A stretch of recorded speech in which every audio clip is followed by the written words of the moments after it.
¿Cómo están? Marce, tu mirada respecto de cómo llevó adelante el juicio y cómo fue finalmente la sentencia. No, bueno, había la contraofensiva, básicamente la represión estuvo gestada en el área de inteligencia del ejército y de Ajá. Campo de Mayo, Sí. básicamente. A partir de los operativos en la frontera. Eh, fue una represión quirúrgica. Ujú. De alguna manera, yo lo trabajé en el libro Fuimos Soldados, como ellos fueron detectando, ¿no? La llegada. Y lo que, bueno, hubo dos contraofensivas fuertes, hubo tres en realidad. La del Ujú. 78, que fue más de propaganda, digamos, Sí. de interferir emisoras en los partidos del Mundial, Sí. que yo trabajo en la primera parte del libro, y también una conferencia clandestina de Juan Gelman, que creo que fue en Mataderos, para los diarios que apoyaban en ese momento o que difundían las actividades de montoneros en el país, que podía Ujú. ser un corresponsal de Diario 16 de España y otro de México, no había Mira. mucho más. Esto fue en el año 78. En el 79 también vinieron los grupos así que se llamaban las TEA, de agitación y propaganda, Ujú. que era un grupo, y después las TEI, que era las de infantería, que hacían ataques directamente militares contra la conducción económica, que hubo Ujú. 3 atentados. Pero después el cambio, bueno, obviamente en el 79 ya hubo desapariciones, y porque coincidió también con la llegada de la OEA, de la CID, de la Sí. Comisión Interamericana de Derechos Humanos, a recibir denuncias con las desapariciones. Pero estuvieron varios meses distintos grupos de las TEA Sí. en zona oeste, que también, por ejemplo, hacían interferencias en la zona de la Cantábrica, Ujú. ¿no? En el oeste, tratando de insertarse con los trabajadores, pero los trabajadores eran esquivos al mensaje de Montoneros, Claro. ¿no? En ese momento. Sí, sí. Y te digo, y el cambio radical se produce en la temporada, en la tercera ola de la contraofensiva, que fue la que no funcionó, que es la de 1980. Bueno, no funcionó en el sentido que ni siquiera se pudieron asentar. Claro. ¿Por qué? Porque le detectaron la línea logística. Ellos dejaban las armas en un guardamuebles, el grupo TEI Sí. dejó las armas después del último atentado contra Soldati, y cuando lo vinieron a buscar un grupo en febrero del 80, es decir, 3 meses después, ya ese guardamuebles estaba intervenido Mira. por el ejército, es Claro, decir, lo estaban esperando. simulaban ser empleados, pero era personal del ejército. Y bueno, y ahí se produjo todas las desapariciones de 1980, apenas fueron llegando en micro, en la estación de Once, etcétera. Qué tremendo. Pero y a partir de ahí, bueno, se tiró de la línea con mucho trabajo de Pablo Yonto, que fue el abogado Sí. patrocinador de toda esta familiares, Ujú. que eran alrededor de 100 desaparecidos por lo menos, ¿no?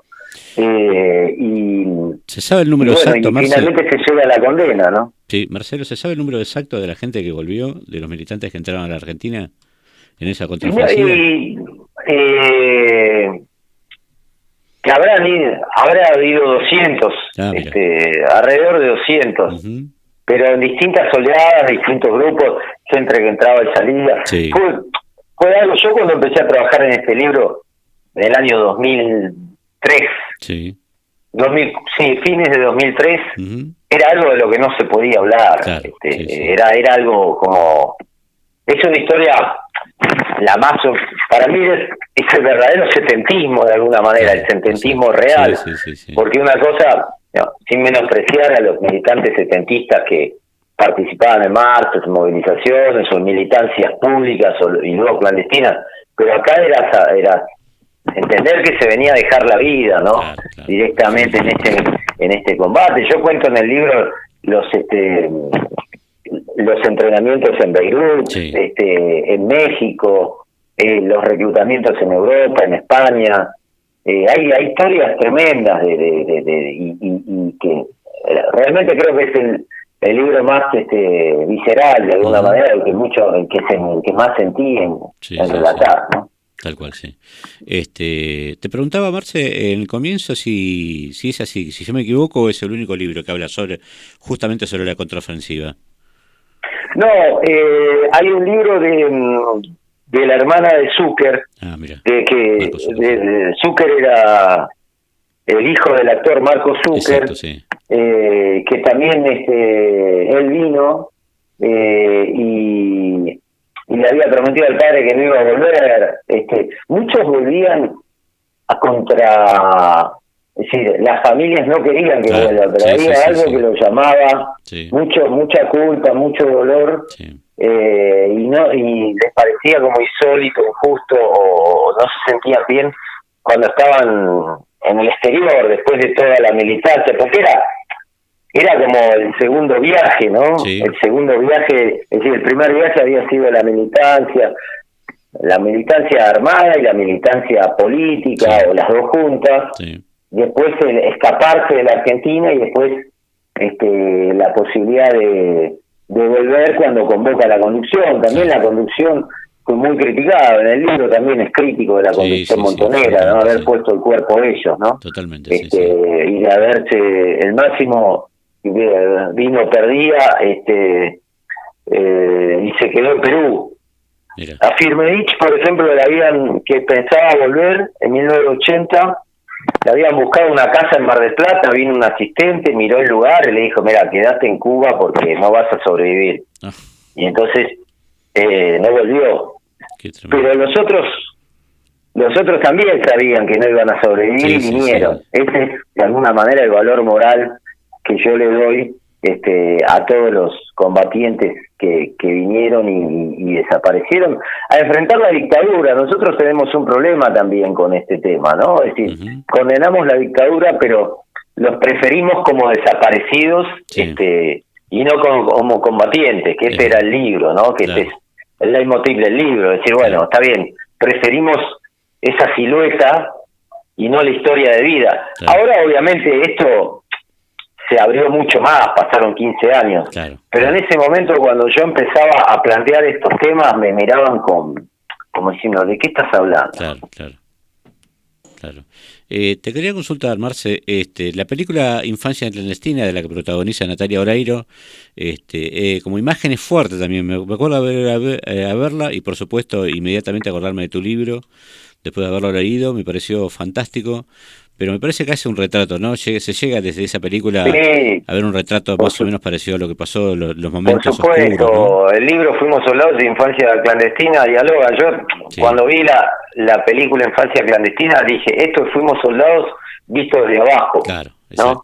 Visto desde la mirada de los niños. De hecho, yo cuento las historias de ellos, de Benjamín Ávila, que es el director, conversé con él, y que cuento en el libro cómo fueron viviendo ellos, porque en el caso de Mendizábal, que era el jefe de las TEGA, vino con la familia, y muchos también, Croato,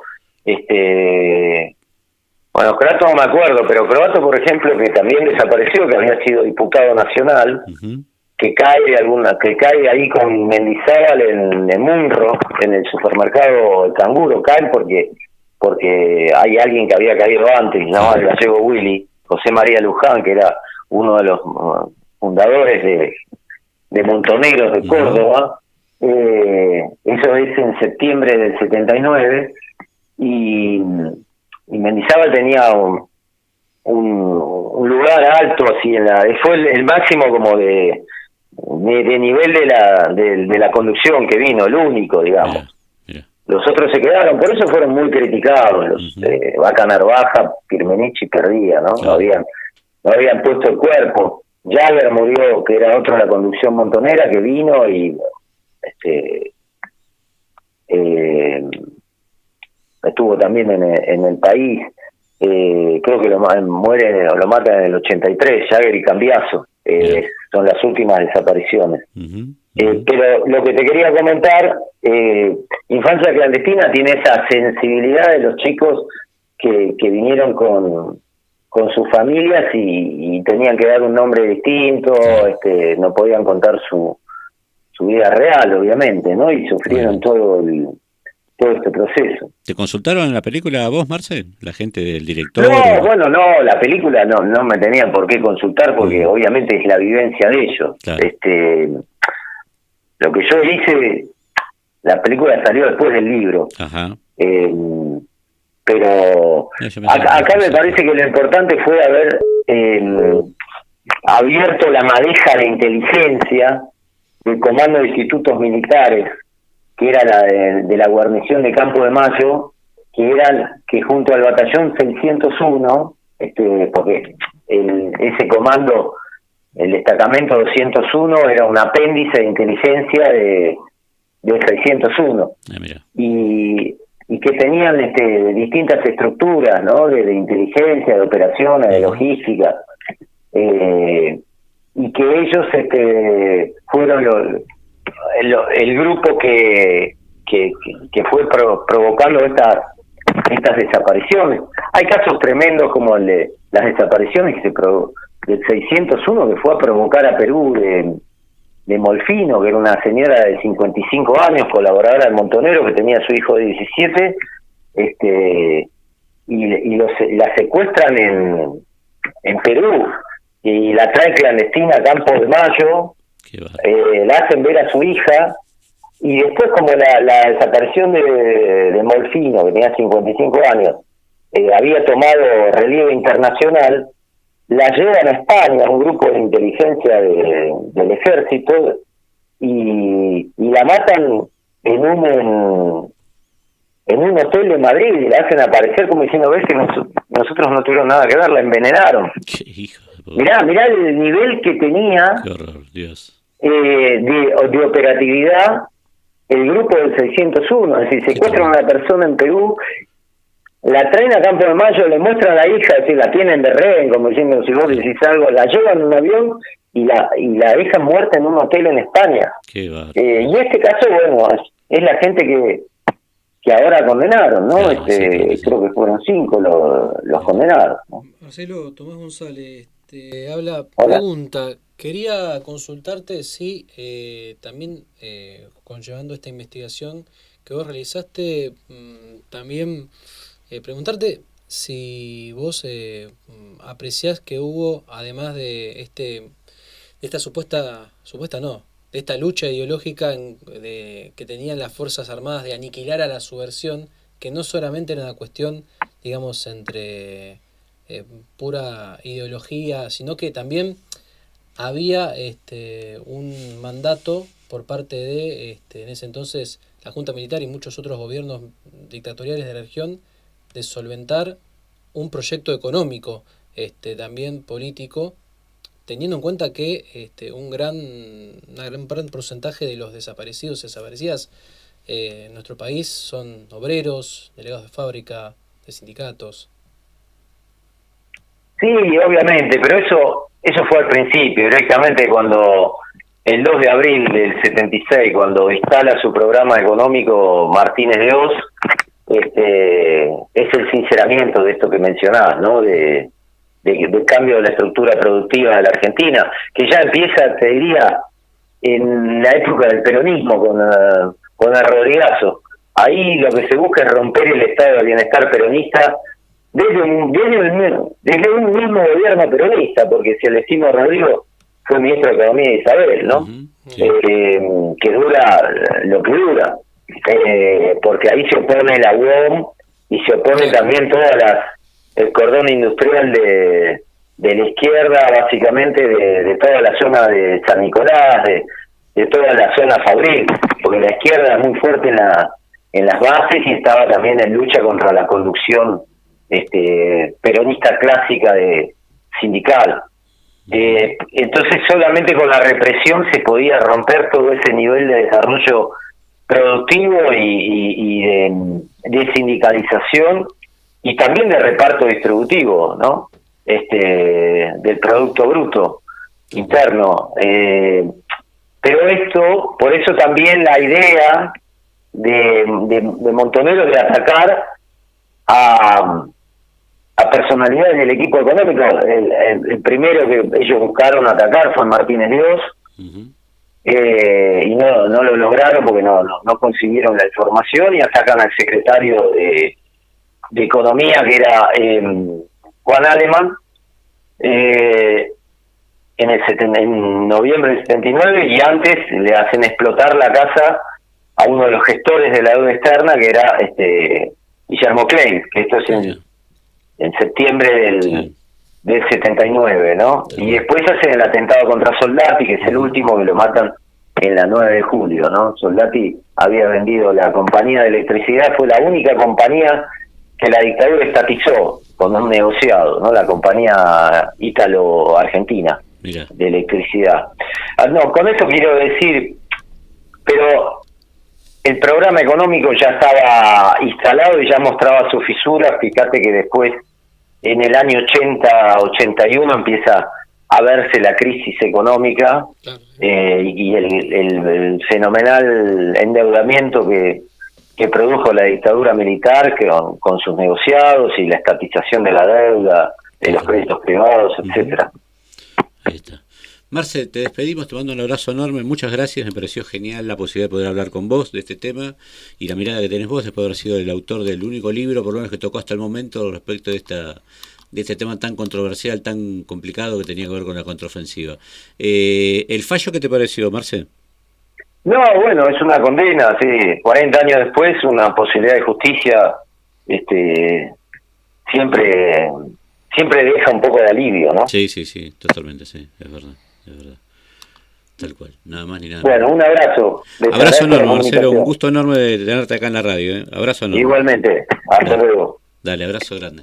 Ahí está, Marcelo Larraqui, el historiador que habló sobre el tema de la contraofensiva en ese libro que se llama Fuimos Soldados, recomendado por supuesto, una gran historia que viene contando Marcelo Larraqui en esa vuelta, en ese regreso de un grupo de militantes, de montoneros que volvió al país para combatir la dictadura militar, a la dictadura